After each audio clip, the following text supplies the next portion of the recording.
Week 1 is in the books for season 3. We got the Race to World First going on, and we have people already pushing Mythic Plus keys. Now, with it being reset, we do have some tuning coming to Mythic Plus. I'm excited to see. I've glanced a few, but not all of these things to see exactly what's been going on.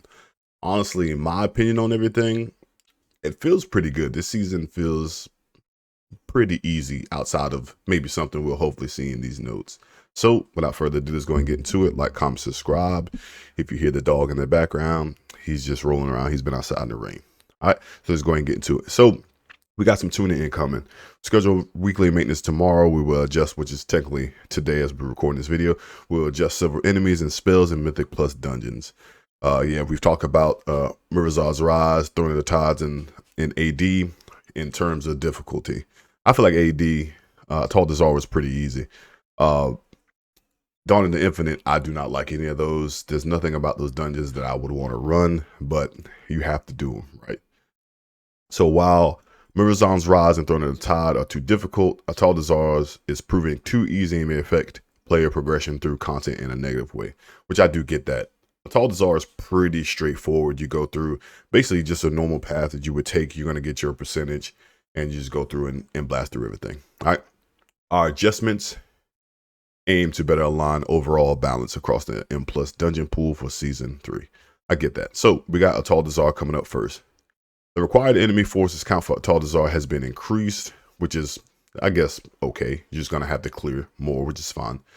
Toxic Sarid's Leaping Thrash no longer triggers poison claws on the target, which is good. That makes it fairly easy for groups.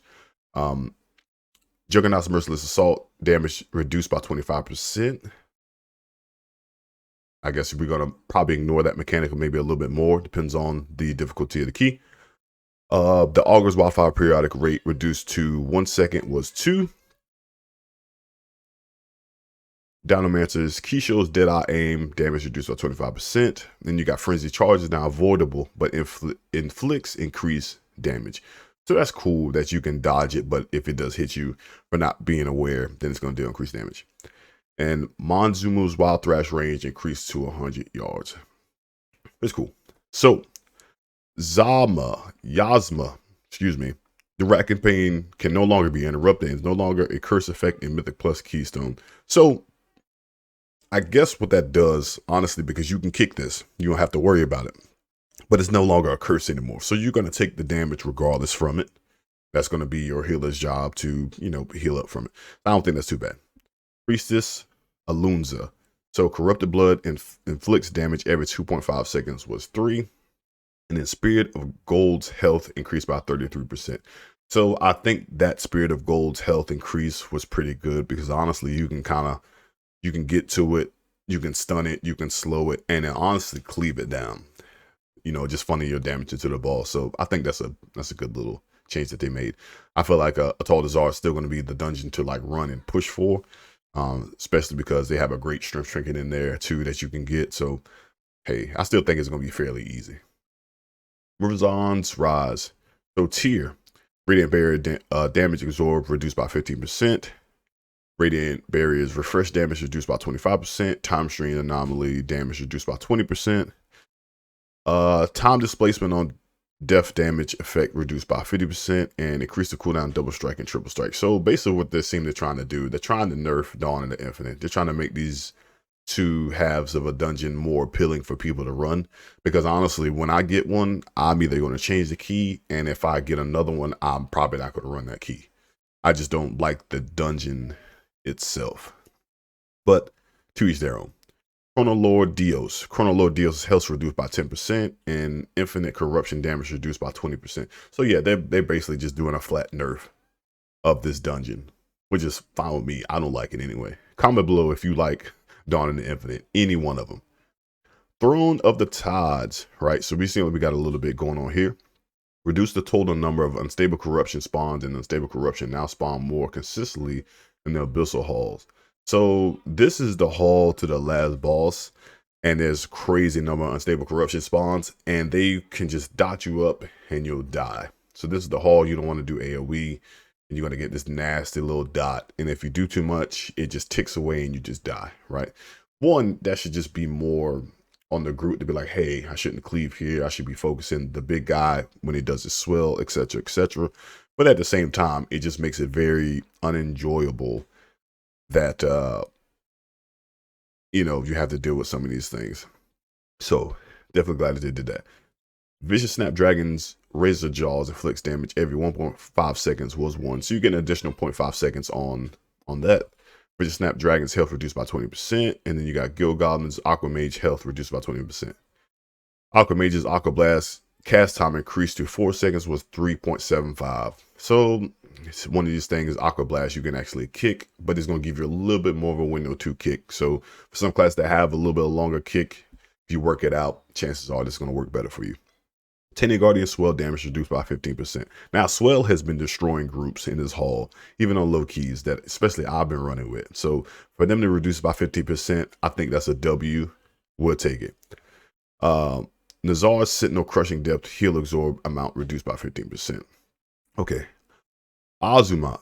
So Blotting Barrage damage reduced by 15%. Blotting Darkness inflicts damage reduced by 25%. Neptilian's Crushing Flux duration increased to 12%. 12 seconds was 10 seconds. So that's going to give us 2 more seconds, more time to clear these black blobs.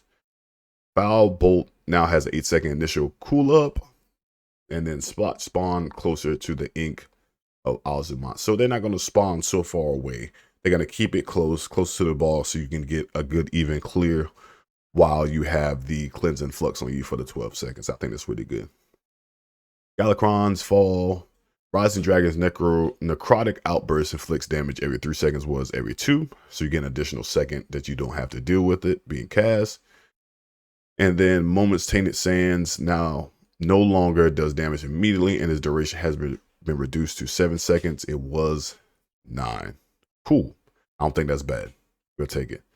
Darkheart Thicket. Oakheart's Crushing Grip throw damage reduced by 15%, and then Maddening Roar increases damage dealt by 20%. Per stack was 25. So we got a little 5% adjustment with Maddening Roar. Those are from the Bears and Darkheart Thicket. Blackrock Hold. Delspite Dominator's Sick Bats will now command up to 4 bats to attack their target was unlimited. So there's going to be a little bit of a soft cap so you don't just get wrecked by those bats. And then Waycrest Manor, Matron Alma's Lingering Dread should prefer non-tank players. So overall, honestly, I think these patch notes look pretty good. Looking at it, I think Throne in the Tides got the biggest adjustment. I think this will push more people to want to play and push Throne in the Tides keys. Taldazar looks pretty good as well. I don't really think it's going to be too much of an issue with any of these. Honestly, I feel like Season 3 really isn't that hard, right? Of course, whenever you get and you factor in certain fixes per week, maybe things will change. But overall, with the adjustments that they made with the tuning, I think Blizz did a pretty good job. I guess today we'll just have to, well, if you're NA, you're going to figure out today these adjustments and how they made. And we'll kind of just go from there. So thank you guys for watching. Season 1 has been a blast. Been watching the Race the World first. Things are looking good. Yo, I'm not going to tell you who I'm cheering for, but I'm cheering for you. All right. Like, comment, subscribe. See you guys in the next video. Peace.